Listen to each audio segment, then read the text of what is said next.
السلام عليكم ورحمة الله تعالى وبركاته dhegeystayaal daawadayaal meel kasta joogtaan halkan aan ku suganahay waa xirada shinnida oo ku taala gobolka Galgaduud ee bartamaha dalka Soomaaliya. Haddaba daawadayaal waxyaabaha aad fiirsanaysaan waxa ay yihiin biyo waxaa idin muuqanaya sidaad u jeedaan muuqaalkan ayaa ah biyo ka imaaday ceelbuur iyo kasii xagga biyahan ayaa hadda waxay ku sugan yihiin dareerow iyagona hore u sii dhaafay ilaa ya cadayo iyo sii maray ilaha lagu soo waramaya waxay sheegayeen biyahan inay gaareen xawaal ugaas iyo meel kasii xagga ah biyahan ayaa ah biyo dareero oo dhulka soo maray biyahan ayaa waxay soo mareen meel oo roob uusan ka diin biyahan ayaa iyagona la iska jireen waxay imaadeen halkan si kastaba haatana biyahan ayaa faa'iido weyn dhaliyay kadib markii ay mareen dhul badan oo halkan ku yeelay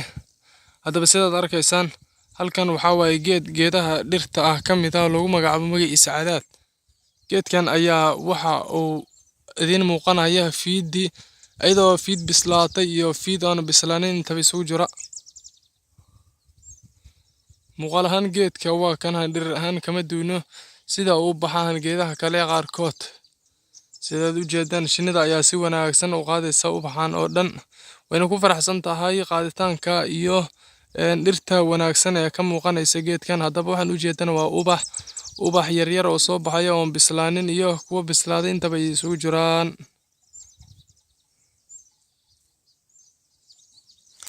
haddaba dhanka kale haddaan eegno shinnida ayaa waxa ay taalaa meel barwaaqo ah halkan u jeedana waa geed hoostiisa shinnida ayaa ka buuxta ayadoo shinnidana ay difaac ay ku jirto shinnidana ayaa hadda difaac waxay uga jirtaa bahalka lagu magacaabo shinni shabeel oo shinnidani dhibka u keenaya haddaba waxaan u jeedin waa sanduuqa dhan afkiisa waxa ay difaac uga jirtaa bahal oo yar oo iyadan aan muuqaal ahaan aan ka weyneyn kana duuneyn kalar ahaan haddaad fiirisid shinnida ayaa uu dhibaato ku yahay ama ligdi ku yahay baalkan ayaa geesta oo alwaaxa geeskiisa kuugu dhagan haddaba sidaan arkayna wuxuu la duulay hal shinni anagoo arkayna yoonkii ayuu wuxuu qaadi karaa ugu yaraan halkii xabo 10 xabo ku dhawaad iyadoo sanduuqa marmar ay isla soo weeraraan ugu yaraan 10 xabo camal shinnidana aad wada arkaysaan sanduuqa hadda sida badan kuma jirto banaanka ayay u soo baxsan tahay haddaba waxay difaac uga jirtaa bahalkaas oo ay iska ilaalinaysa sida badan haddaba shinnida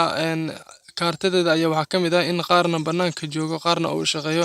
haddaba qaarkan banaanka jooga ayaa waxay waardiyeynayaan bahalkan iyagoona dhinacyada ku wada jira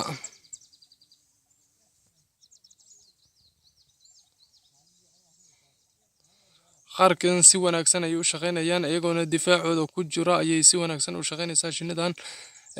markaan eegno shinniyaal kalena waxaan idin tusaynaa